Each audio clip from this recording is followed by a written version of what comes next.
नमस्कार। बोधि टेक्निकल में आपका स्वागत है। आज हम लोग शुरू करने वाले हैं सिंगल फेज इंडक्शन मोटर का practice test solution number one.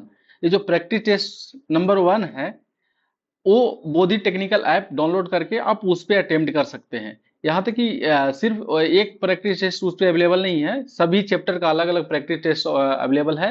जैसे सिंगल फेज इंडक्शन मोटर का 4 प्रैक्टिस टेस्ट जो है उस पर अवेलेबल है, जिसको आप अटेम्प्ट कर सकते हैं। ठीक है, आज जो हम सोल्यूशन कर रहे हैं वो practice test solution number one का सोल्यूशन कर रहे हैं, और नेक्स्ट वीडियो में हम आगे का जो बाकी 3 हैं उसको सोल्व करने का कोशिश करेंगे।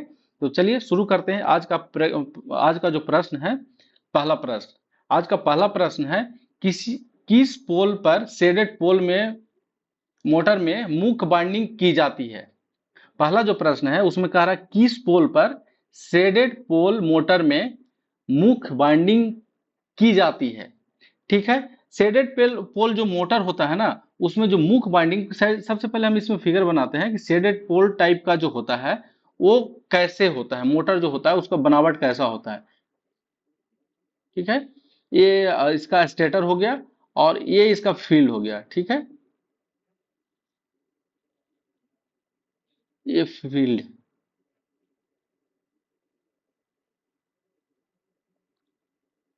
ये फील्ड कोर है। ठीक है, थोड़ा सा पेन अच्छा से नहीं चल रहा, पता नहीं क्या हो गया। ये फील्ड कोर है।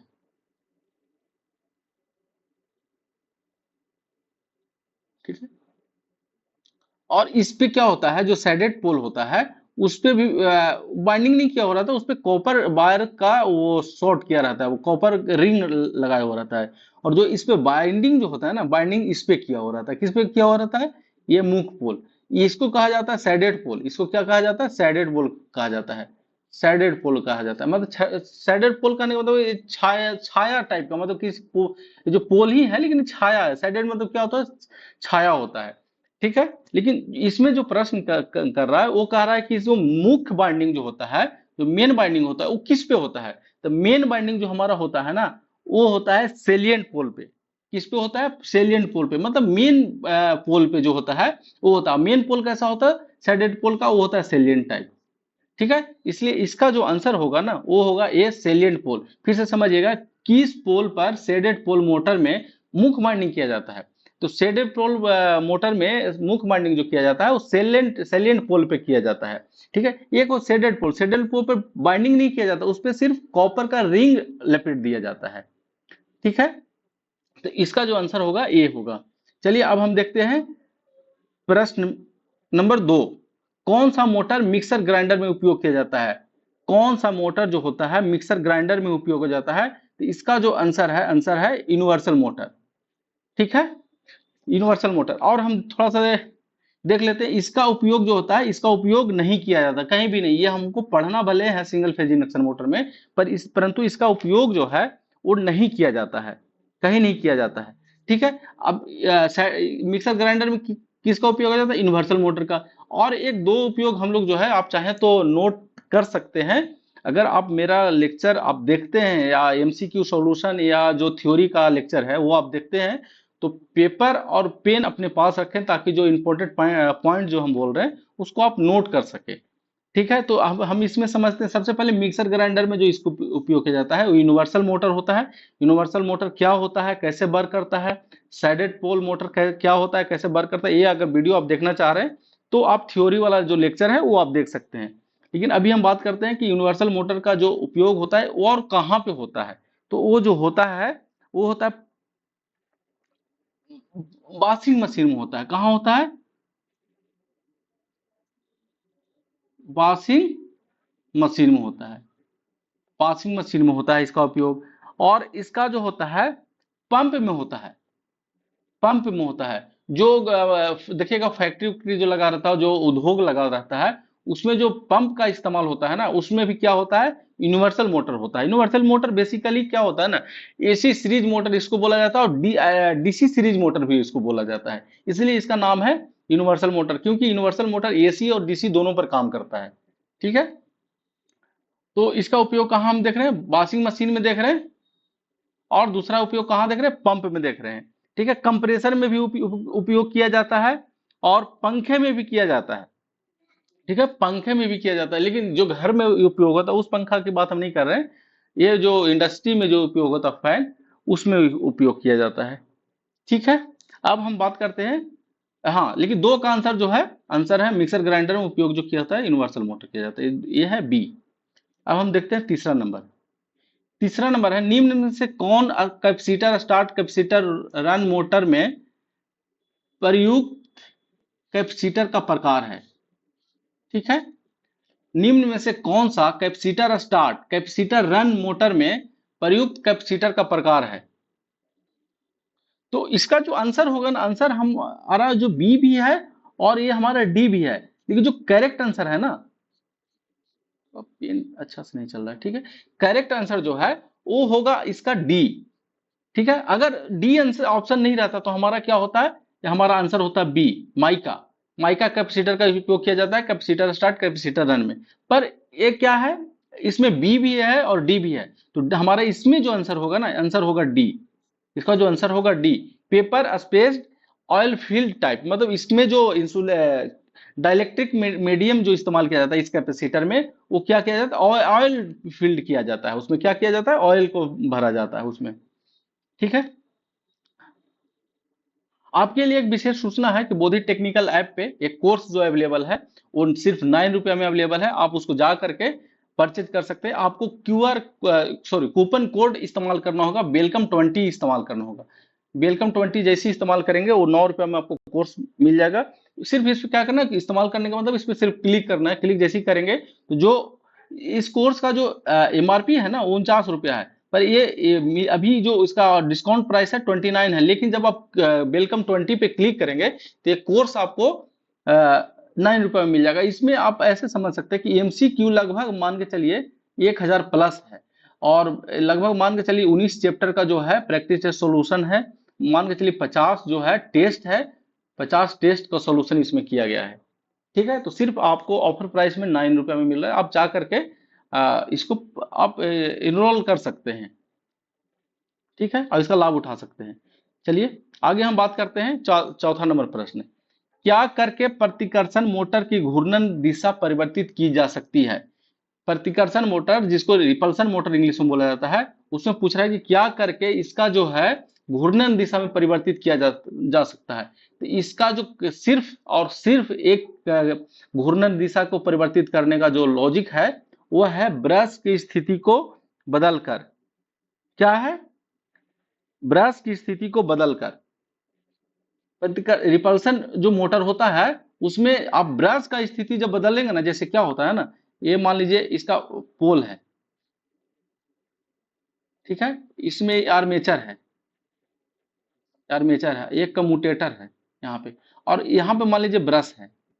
ठीक है, ये एक्सिस हो गया और ये एक्सिस हो गया। इसके एक्सिस जो इसका जो ब्रश का पोजीशन होता है, सॉरी 20 डिग्री पर रखा जाता है। किससे, इस एक्सिस के, पोल के एक्सिस से 20 डिग्री पर रखा जाता है।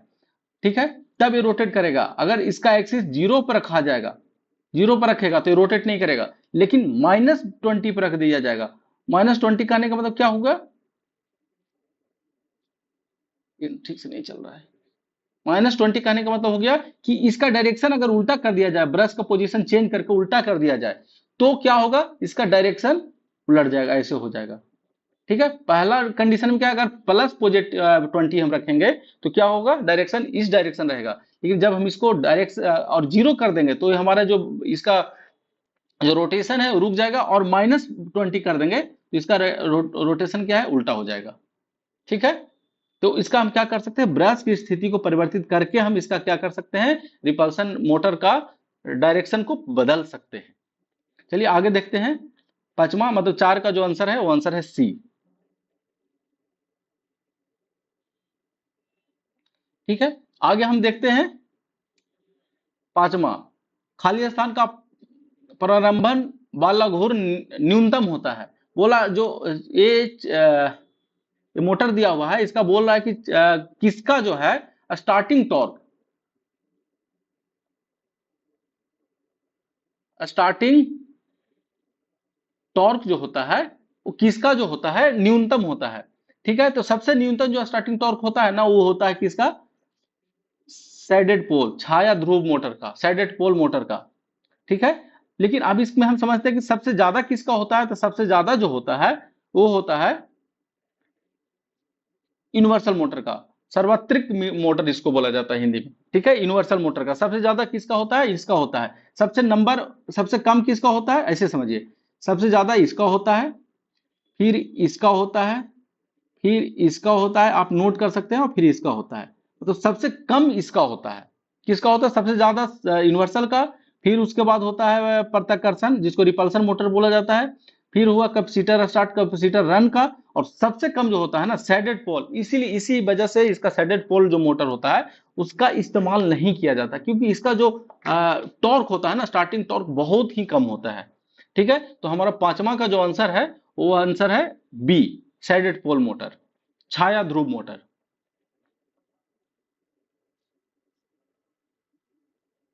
आगे हम बात करते हैं किस मोटर का प्रारंभिक टॉर्क उच्च होता है अगर क्षमता समान हो। तो अभी हम बात कर रहे थे, इसमें भी हम बात कर रहे थे कि हमारा सबसे ज्यादा जो टॉर्क होता है सार्वत्रिक मोटर में, तो यूनिवर्सल मोटर का होता है। इसलिए इसका जो आंसर होगा ना, ये आंसर होगा, ये 6 का आंसर हो जाएगा, ये यूनिवर्सल मोटर।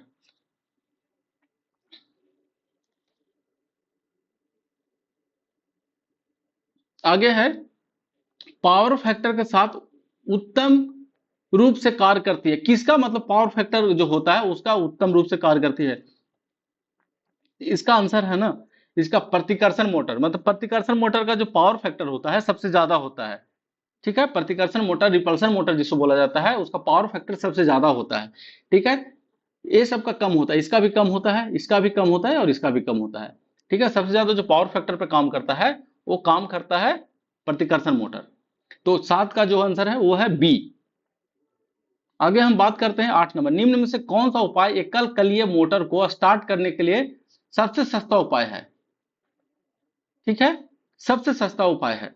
हम जानते हैं कि हमारा जो सिंगल फेज इंडक्शन मोटर होता है वो हमारा सेल्फ स्टार्टेड नहीं होता है, उसको सेल्फ स्टार्ट बनाया जाता है, कैपेसिटर लगा करके, फेज को स्प्लिट करके, सैडेड पोल बना करके उसको स्टार्ट किया जाता है, सिंगल फेज इंडक्शन मोटर को बनाया जाता है, ठीक है। ये सेल्फ स्टार्टेड नहीं होता है। तो इसमें बोल रहा है, ठीक है, हाँ, क्यों नहीं होता है, आप ये थ्योरी वाला वीडियो, थ्योरी वाला जो लेक्चर है उसमें आप इसका समझ सकते हैं कि स्टार्ट जो इसका जो सेल्फ स्टार्टिंग क्यों नहीं होता है और कैसे बनाया जाता है। ये थ्योरी वीडियो में बहुत विस्तार से समझाया गया है, ठीक है, तो वो वीडियो आप देख सकते हैं। तो चलिए अभी हम बात करते हैं सिर्फ इसमें कि सबसे सस्ता उपाय क्या है। तो प्राइम मूवर स्टार्टिंग गलत है, प्रेरक स्टार्टिंग गलत है, स्पेशल टाइप स्टार्टिंग गलत है। सबसे जो आसान है ना, कैपेसिटर लगा करके, आप कैपेसिटर लगा दीजिए और उसको स्टार्टिंग बना दीजिए। आप देखिएगा जितना भी सिंगल फेज इंडक्शन मोटर है मैक्सिमम में आपको कैपेसिटर स्टार्टिंग मिलेगा, उसमें कैपेसिटर जरूर लगा हुआ रहेगा। चाहे तो पंप के लिए, जो हम घर में पंप के लिए जो मोटर इस्तेमाल करते हैं वो हो, या जो फैन के लिए हमारा सीलिंग फैन के लिए हो उसमें हो, या तो हम टेबल फैन के लिए इस्तेमाल करते हैं, या तो कूलर के लिए इस्तेमाल करते हैं। जितना भी फैन आप इस्तेमाल करते हैं ना, लगभग हम मान के चलिए कैपेसिटर स्टार्ट मोटर, मतलब कैपेसिटर उसमें लगा करके स्टार्टिंग बनाया जाता है। उसका जो टॉर्क होता है, स्टार्टिंग टॉर्क प्रोवाइड किया जाता है कैपेसिटर लगा करके। तो सबसे सस्ता उपाय है, 150 से 200 रुपए में आता है, उसको लगा करके आप कैपेसिटर स्टार्ट मोटर बना सकते हैं, ठीक है। 8 नंबर का हो गया सी। अब हम बात करते हैं 9 नंबर, ठीक है। निम्न में से कौन सी प्रतिवर्ती मोटर रिवर्सिबल मोटर है। रिवर्सिबल मोटर का सेंस आप समझिए कि ऐसा मोटर जिसका डायरेक्शन जो हो ना वो बदला जा सके, ठीक है, जिसका डायरेक्शन बदला जा सके। तो उसका जो आंसर है ना, आंसर ए भी है और ए भी है, इसलिए इसका जो आंसर होगा ना ये होगा C, A and B. Universal motor का भी डायरेक्शन बदला जा सकता है, और capacitor start split phase motor का भी क्या है, डायरेक्शन बदला जा सकता है, बशर्ते कुछ इसमें अरेंजमेंट किया जाना है, किया जाता है, उसके बाद इसका डायरेक्शन लेकिन बदला जाता है।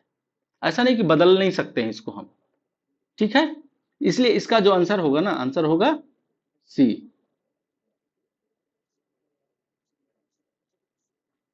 ठीक है, इसका आंसर होगा सी। चलिए अब हम बात करते हैं 10वां नंबर पर, स्प्लिट फेज इंडक्शन मोटर की रनिंग और बाइंडिंग की, रनिंग और बाइंडिंग, मतलब रनिंग बाइंडिंग और स्टार्टिंग बाइंडिंग यहां होना चाहिए था, छूटा हुआ है, स्टार्टिंग बाइंडिंग। का कोण कितने पर स्थापित होता है, मतलब रनिंग बाइंडिंग जो होता है, जैसे देखिए स्प्लिट,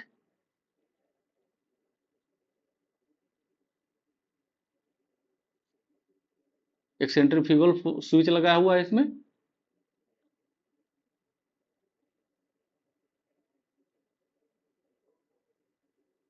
ठीक है। अब ये पूछ रहे यहां से क्या करते हैं, हम भी अप्लाई करते हैं, ये हमारा टर्मिनल है, वोल्टेज है, यहां से भी अप्लाई किया जाता है, और यहाँ पे होता है क्या, इसका रोटर, ये रोटर है, ठीक है। ये जो कह रहा है ये होता है हमारा स्टार्टिंग वाइंडिंग, क्या होता है, स्टार्टिंग वाइंडिंग, ठीक है। ये होता है हमारा, सॉरी थोड़ा मिस्टेक हो रहा है इसमें, ये होता है हमारा रनिंग वाइंडिंग, मतलब रनिंग का काम काम करता है, रनिंग बाइंडिंग, जिसको बोला जाता है मेन बाइंडिंग, मेन बाइंडिंग बोला जाता है, ठीक है। और ये होता है स्टार्टिंग बाइंडिंग, स्टार्टिंग बाइंडिंग, ठीक है। इसका काम जो है ना सिर्फ स्टार्ट करना है, स्टार्ट कर जैसे ही होगा ये सेंट्रीफ्यूगल फोर्स जो है ओपन, सेंट्रीफ्यूगल स्विच ओपन हो जाएगा, उसके बाद जो है ये बाइंडिंग काम करेगा। तो ये बोल रहा है ना कि स्टार्टिंग बाइंडिंग, स्टार्टिंग बाइंडिंग और रनिंग बाइंडिंग का जो कोण होता है ना कितना है, तो ये कोण जो होता है ना 90 डिग्री का होता है, कितना का होता है, 90 डिग्री का। तो इसका जो आंसर होगा वो होगा सी। 10 का कितना आंसर होगा, 10 का आंसर होगा सी। आगे हम बात करते हैं 11 नंबर प्रश्न, किस प्रकार का विभक्त कला मोटर की गति की दिशा बदली जा सकती है। विभक्त कला मतलब हो गया,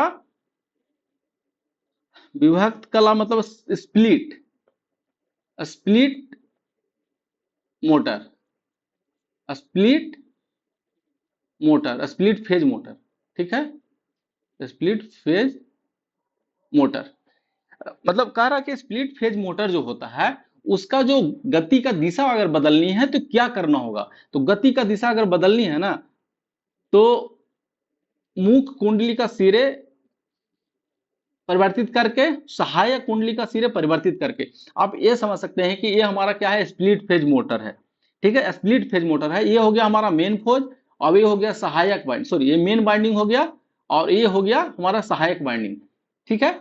ये कौन सा बाइंडिंग ऐसे आप समझिएगा, थोड़ा सा मैं इसको क्लियर साफ कर दे रहा हूं।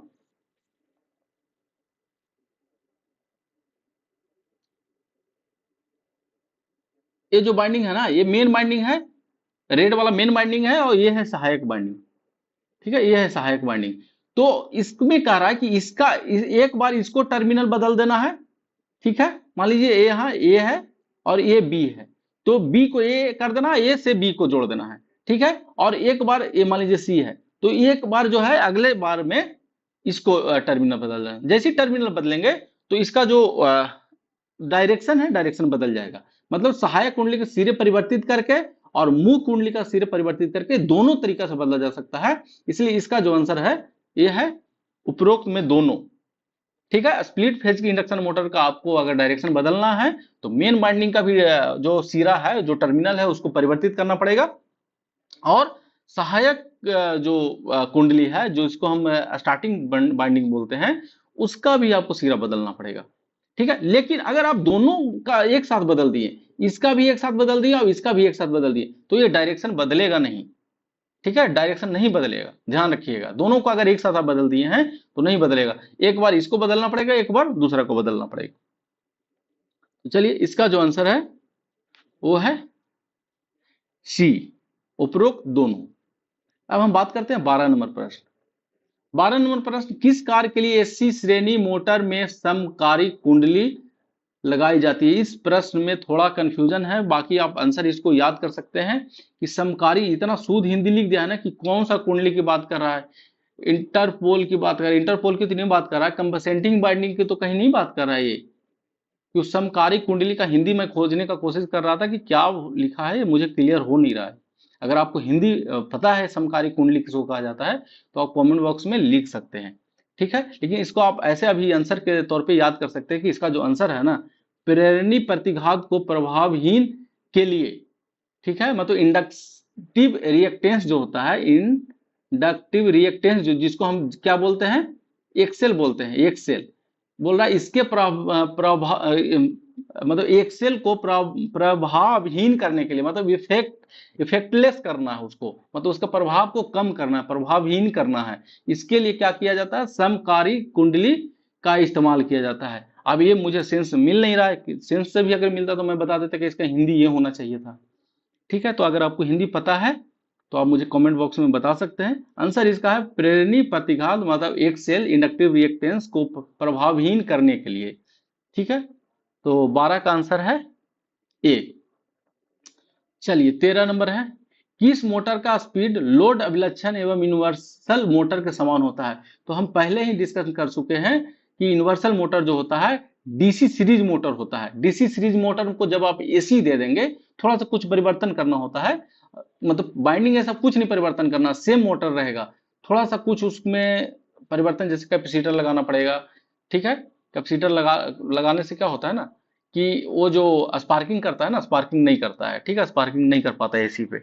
तो एक कहने का मतलब हुआ, तो उसका लेकिन होता है क्या, डीसी सीरीज मोटर ही होता है, जिसको एसी सीरीज मोटर भी बोला जाता है। यूनिवर्सल मोटर को क्या बोला जाता है, डीसी सीरीज मोटर को AC series motor, as a AC series motor इस्तेमाल कर सकते हैं, और उसको क्या बोला जाता है, यूनिवर्सल मोटर बोला जाता है। ठीक है, यूनिवर्सल मोटर। तो इसका जो करेक्टरिस्टिक जो होता है ना, स्पीड लोड जो अभिलक्षण जो होता है यूनिवर्सल मोटर का जो होता है, वो डीसी सीरीज मोटर के समान होता है, क्योंकि universal motor DC series motor ही है। ठीक है, यूनिवर्सल मोटर क्या है, डीसी सीरीज मोटर ही है।